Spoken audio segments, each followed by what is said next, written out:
Good afternoon, YouTube, and welcome to the Fantasy Forecast for Wednesday, March 23rd, 2016.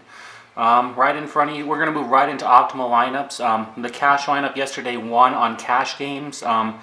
It barely squeaked by, actually I'm not sure if it squeaked by a GPP. The GPP cashing line was 290, and I had another one in there, and I know that one hit as well on my GPP.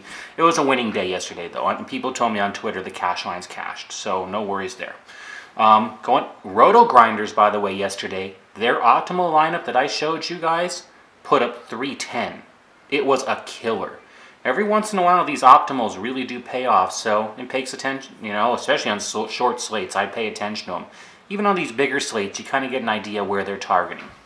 Okay, starting out, Roto Grinders for today. Point guard, Chris Paul and Knight. Shot guard, Levine and Matthews. Small forward, Hayward and Wiggins. Power forward, Favors and Arthur. And center is Towns. And they're projecting this lineup at 311. The best value that they show on the lineup is Darrell Arthur, priced at 3,700. He's projecting at 24 minutes, which is close to 7 times value. He's the best one they have on the board. The next one up that's even somewhat close is Wesley Matthews at 3,800 at shot guard. They're projecting him at 23, which is about a 6 times value. Okay, moving on. Let's go to RotoWire.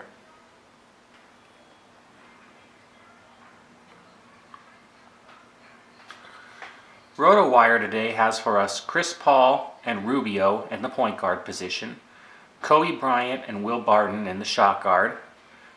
Kobe's playing again, as far as I know, so that isn't a big deal. I don't think he's 50-50. They said last night he was probably going to play and that he was probably going to play again today. So I don't know how many points he really put up yesterday, if he was really the Black Mamba, but it is the Kobe farewell tour. Phoenix isn't that strong against the shot guard, neither are the Lakers themselves, but we could see Kobe against a weaker opponent have a good day today. I wouldn't knock this pick. I do think it's tournament only more than cash. But at small forward, they have Carmelo and Hayward. At power forward, they have Lauer and Arthur. Lauer is interesting. Yesterday, Tyson Chandler disappeared off the court like in the middle of the second, towards the end of the second, didn't come back in the game, and Lauer picked up all his minutes and ended up running for like 31 minutes or something crazy. If that happens again tonight and Tyson Chandler is sitting, we don't know if he got hurt or what was going on in that, but I mean, if we find out news on that, Lauer is an incredible bargain, so I'd be picking him up. And RotoWire again, yeah, they're showing him to put up 29 points tonight, and he's their best value by far on the board at more than 7 times value. Their other best value is Darrell Arthur coming up next, also in the power forward. It might be a place to spend cheap there, guys. Darrell Arthur, if he ends up like picking up minutes again, well, they're projecting him at 24, which is a 6.5 times value. Kind of the same as the last was. And they're finishing out with Towns. Towns seems to be the best high-dollar center on the board today, guys, especially if Boogie's going to be out. And it sure looks like Boogie's gone from where I'm sitting. I don't think he's in. Looks like he hurt his knee in the fourth quarter of the last game, and all the reports I'm hearing now is that he's out now. So plan on him not playing, and some last-minute Sacramento value just opened up. People like Rudy Gay are definitely see upticks in usage when Cousins not there. Okay, moving on from RotoWire. Oh, and this was projected at 309, guys. Okay. Fantasy Pros, just because they were funny from yesterday, but let's see what they've got today. Curry and Jackson in the point guard position. Curry has not been doing well today at that 10-6 price. I don't really know why you'd want to have him in there when there's probably better ways to get a 46. They're projecting him at 46.7. I'll bet you anything there's another point guard that gets you 46.7 today, cheaper than that. You have Reggie Jackson at 6,300. Harden and Ginobili at the shot guard. Rudy Gay and Beasley at the small forward. I really like the Gay now with Cousins being gone. I do like that a lot. Beasley was horrible in the last game. People might be off him on this one because of it, and he performed well in the last couple. I think, though, after you have a bad game, you can have another, so there's a reason why people will be off him. It's more of a contrarian pick today because you want to see steady consistency in cash games, but, they have him. They projected him high. There you go. Kevin Love is returning and playing. It won't really affect. It'll affect most Cleveland players except LeBron. LeBron doesn't see a drop in usage or anything. I mean, really, he's going to do about the same whether he's there or not. If he's not there, he might give you an extra 5 fantasy points, but he's just still a good 54 today. And I'd be looking there if you really want to get like at Carmelo for some hardcore guaranteed 4 points. And I'll explain that in a second too. I'm going to talk to you guys about the block of 4 strategy at the end here, which is how you take down tournaments. Okay, at power forward we have Love and Teletovic, and then center is Drummond today. And they're projecting this at 296.5. Okay. This is Daily Fantasy Cafe.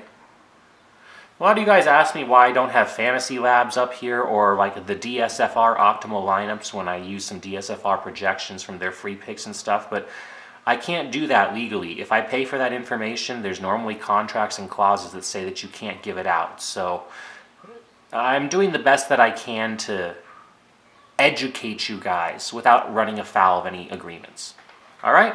So, Daily Fantasy Cafe, they're projecting this at 301. We have Marcus Smart and Ricky Rubio in the point guard. You have Levine and Harden in the shot guard. You have Porter and Haywood at small forward. You have Sullinger and Draymond Green at power forward. And you have Gortat for center. And their best value that I see here projected, let me see if I can calculate a few of them out. They don't give me points per dollars. Levine's coming in more than 5. They're projecting him at 32. Porter's coming in a little over 5 times at 25.7. Let's see, Hayward, no, that's 5 times. I mean, I'm trying to find anything that's a bit more than 5 times here. Jared Sullinger is about 5.5 times value on their projection. Yeah, that's about it, really. All right. Nothing really stands out in particular. Now going on to RotoQL. RotoQL's lineup for today has Lowry and Rubio in the point guard. They basically moved off of Chris Paul, which could be a good pivot. It seems like he was everywhere else today, and he's in my cash lineup. I think he's a strong cash pick. They have Depot and DeRozan in the shot guard, both strong picks. Porter and McDermott at small forward. They went a little cheaper there, but both those guys should see minutes. They have Amir Johnson. No, they went cheaper there as well. I think there's a better choice of power forward. I'm not sure. I mean, you can start looking at Stanley Johnson now because he's probably going to pick up the majority of minutes with KCP's injury today and being out. Always look at the injury information and see where you can pivot. A lot of these optimizers don't take that stuff into consideration. Let's see. Amir Johnson and Nowitzki at power forward, and Biyombo for the center. And here's one where they're not taking information that's like JV is back. He's going to be playing tonight. So Biyombo's minutes just vanished because JV was only gone because he got injured. He's a good player when you look at his numbers. He certainly put up the stats Biyombo did, possibly more, and he's dropped since the injury to exactly Biyombo's price. I would just swap him for JV right then and there before I ran the RotoQL lineup. That's what I was going to run. Okay, moving on. Now I have a new provider today. This is the Trump Optimal. I'll go ahead and go through that one. Trump Optimal has for us Dragic and Rubio at the point guard. Well, that assumes Rubio doesn't get deported early from the game, foul trouble or anything like that. Let's see. Klay Thompson and Booker at the shot guard. Hayward and Mirotic at the small forward. Nowitzki and Lauer at the power forward. Like I said, I liked the Lauer pick before. And Gasol for the center. That's a very, very surprising pick. Well, really expensive, but I've seen the Trump Optimal spend up before. I've never really shown you guys them before, but thought you might enjoy to see it real fast. Okay, now moving on to my own cash lineup. This is my recommended cash lineup for today. I have Paul and Lillard at the point guard. I have Booker and Crawford at the shot guard. I have LeBron and Stan the Man Johnson at small forward. I have Lauer and Arthur at the power forward. And I have Towns for the center.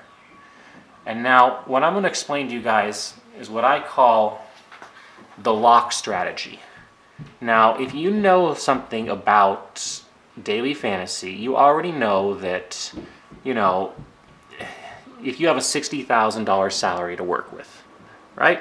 So let's go to the lobby and let's enter a new contest. Just one of these ones, and just do it off the one off the top there that I just did. Okay. So we'll go into my upcomings, and we should have 2 entries there now. Well, I don't know where the hell the other one went, but it really doesn't matter. We'll just edit this one. It's fine. Okay. So what you do is you start with a center of 4 or 5 guys. Generally, I would recommend 4. A lot of times they say the big 3 studs when you're doing it, especially with a huge lineup like this. But what I like to do is I like to center on 4, period. And then the rest of it are question marks. Now your studs have to hit. So you have to be looking at these particularly well. Now what I've done here is I've eliminated everyone that I don't think it should be locked in tonight if I was going to try to win a tournament. This is how you take down the big ones, guys, and I'm going to prove it to you. I'm going to show you from last night as well. Alright, so I have Chris Paul locked in as one of my biggies. I could take Curry or something, but no. I like Paul's situation better today against Golden State. I just think Golden State is somewhat weak on defense. They love to score, but they're weak on D, and they will score. But the Clippers can put up some points behind them too, and Paul will be the driving force behind it. So I love Paul to be get the 55 tonight. The solids that you need. Lillard against Dallas, really? Dallas just loves to give up points. They do score too, but Lillard's in a great position today, and I think he'll be somewhat overlooked in a very, very overloaded slate. I mean, we got 12 games today. There's so much to choose from, it's not even funny. All right, so you got Paul and you got Lillard. And then at the bottom, you got Darrell Arthur locked in, and you got Towns locked in. Actually, I don't believe I meant to lock in Darrell Arthur because I wasn't so sure about those minutes there. There was someone else I meant to lock in. Let's see, was it down over here? It's another cheap guy today, and it's basically based on, it's Stanley Johnson. Is it Stanley Johnson? Because he's probably going to pick up the majority of minutes and did well in that position last time when, I'm just going to pivot off that injury news. There might have been another cheap one at power forward I was looking at. Lauer. Yes, Lauer. I'm going to be looking at that Tyson Chandler news. I mean, what was his game log yesterday after that? 32 minutes, 32 fantasy points on 4,000 production. You have to be kidding me. If Tyson Chandler is out again, now will I get that information in time to know? Or is it's a 10 p.m. game? Maybe, maybe not. So I'll still go with that. It's safer than Darrell Arthur right now. And Towns is my lock at center tonight. I do believe he's going to have a great game against Sacramento. Another biggie. Those are my 3 studs.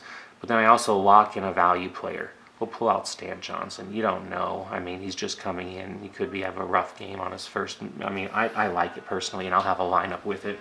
No question I'll have a lineup with it. And that's your solid 4 right there. And then build everything up around it.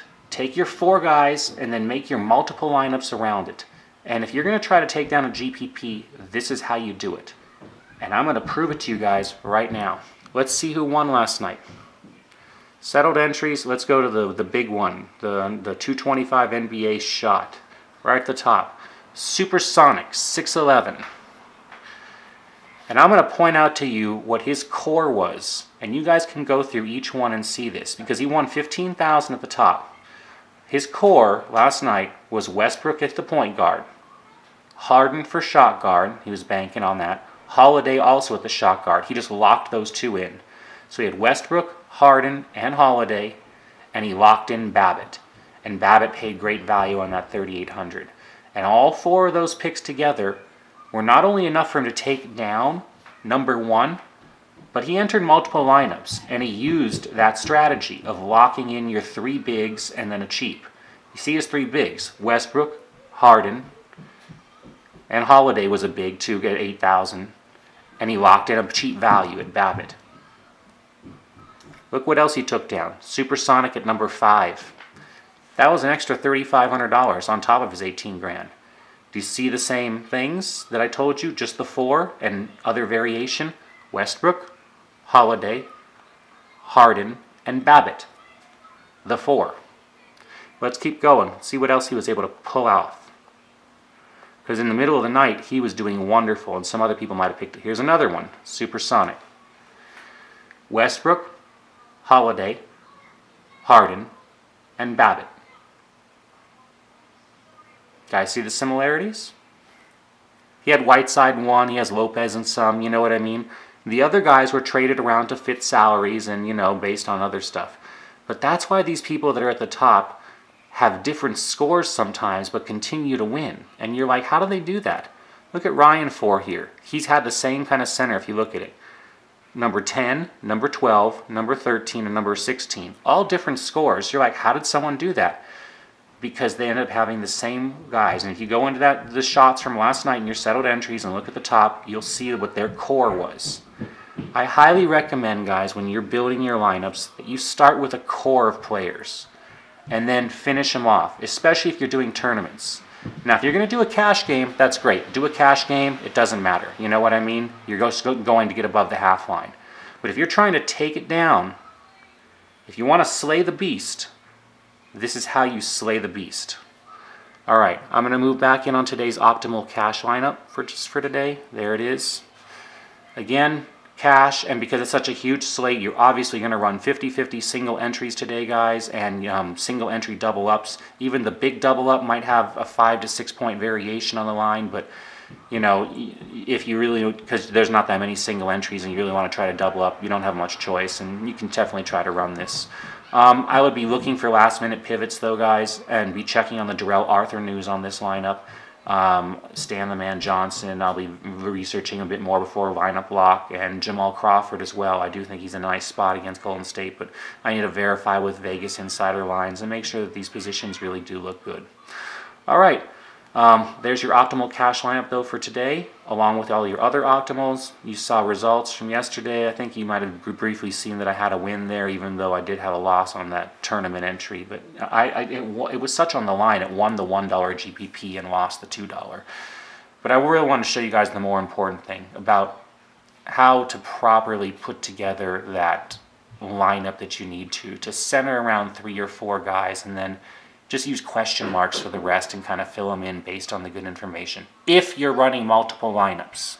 Now, if you're only running one lineup, then this isn't for you. But a lot of people do try to take down the tournaments and slay the beast too. So there you go.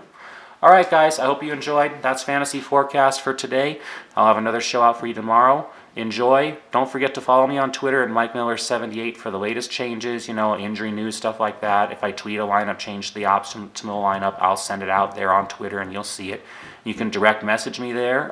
If it's not accepting it, just ask me to follow you and I will, no problem. Subscribe here on YouTube for the latest updates. Like whenever I post the video, it's a little bit variable each day. I try to get it around noon to 1 p.m. That specific time, so it gets to the East Coast around 3 to 4 p.m. All right, guys, love you all. Hope you have a wonderful day. Go out there and go win some money.